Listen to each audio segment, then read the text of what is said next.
Read my lips. The Chancellor has repeatedly said the big taxes we all pay won't be going up. I will not increase your national insurance.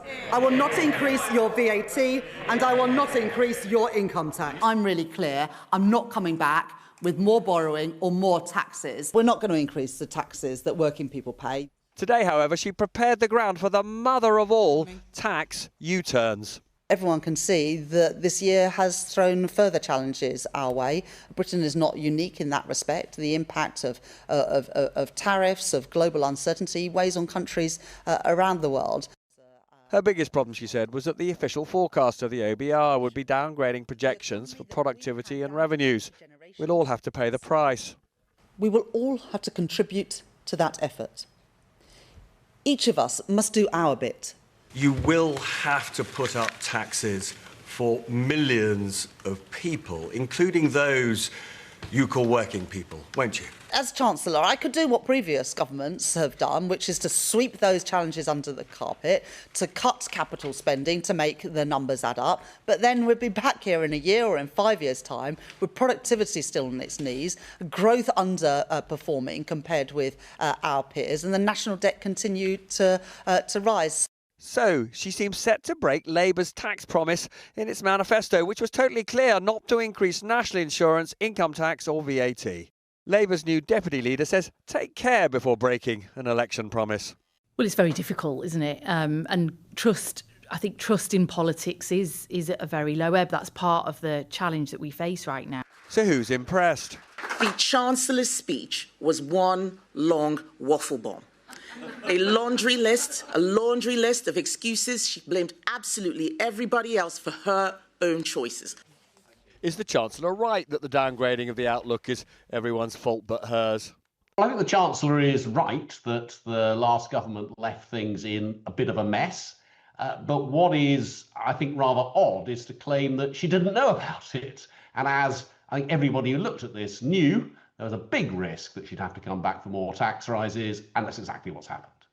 In Labour Liverpool, what do they think about the prospect of income tax rises? Not very happy. Any taxes going up is not very good news, is it? If you're going to do income tax, do the higher incomes, maybe. They didn't know what they were inheriting until they found out the true figures. Down the road from where Reeves was sorting the government's financial foundations, a different kind of digging. If she puts up income tax by the 2p I expect, that's £15 extra tax a week for most households. Few will want to pay it, but maybe some will forgive and eventually forget. And Joel and Robert are here to talk about all this. Sadly, you can't confuse us for a ray of sunshine on nights like tonight, but let's do our best. Joel, how did we get here? Well, the concession today that she's prepared to raise taxes and break a manifesto pledge is politically hugely damaging. Economically, she argues it's necessary. It is worth remembering that speech was yes to voters, but also to wider financial markets. What's happened to national debt, we need to remind ourselves of. It has ballooned over the last 20 years, rising faster than any other advanced economy.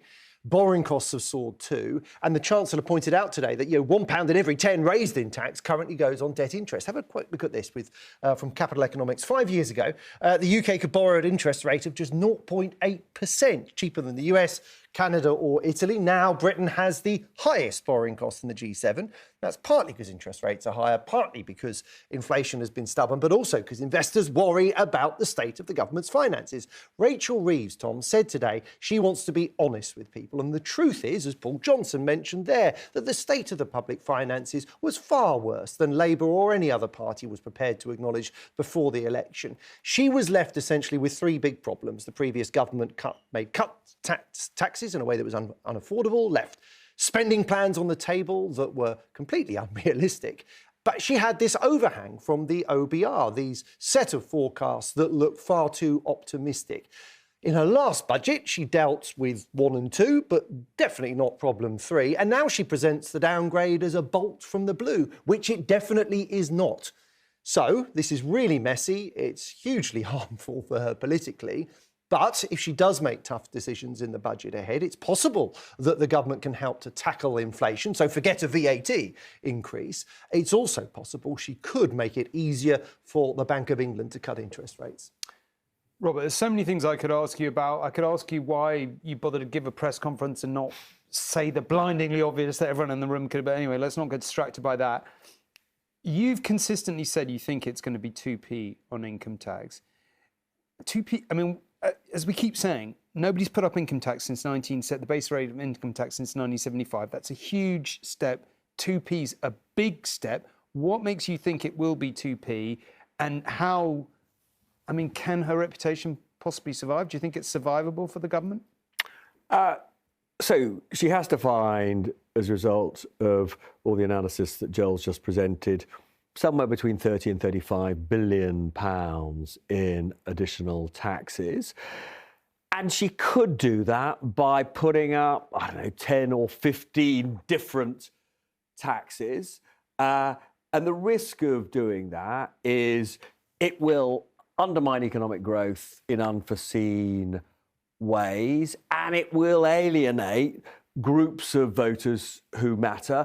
I mean, you know, just to put this into recent context, she raised something like £600 million from changing inheritance tax relief from farmers, which is a drop in the ocean of what she needs now. And that's been a running sore. Farmers hate her. Lots of the public hate her because they love farmers. She can't really afford to make that kind of political mistake again. And the problem is that there are only 3 taxes, or 3.5 taxes, that she can raise, which she could put up, that would raise a significant sum of money. National insurance, income tax, VAT, corporation tax. Can't do corporation tax because you can't put bigger burdens on companies. Can't put up VAT because, as Joel says, it puts up the rate of inflation.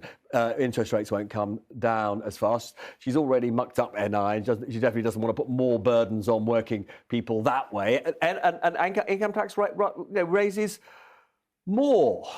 So that's the economic logic. And just the straightforward reason why I keep saying it is because I spend my life talking to ministers, senior members of the government, you know, all the people you would expect me to talk to. I have consistently talked to them about this issue, and they all say that it's a terrible thing to do politically, but everything else is worse, right? So I'm afraid the government is just gritting its teeth and preparing for this.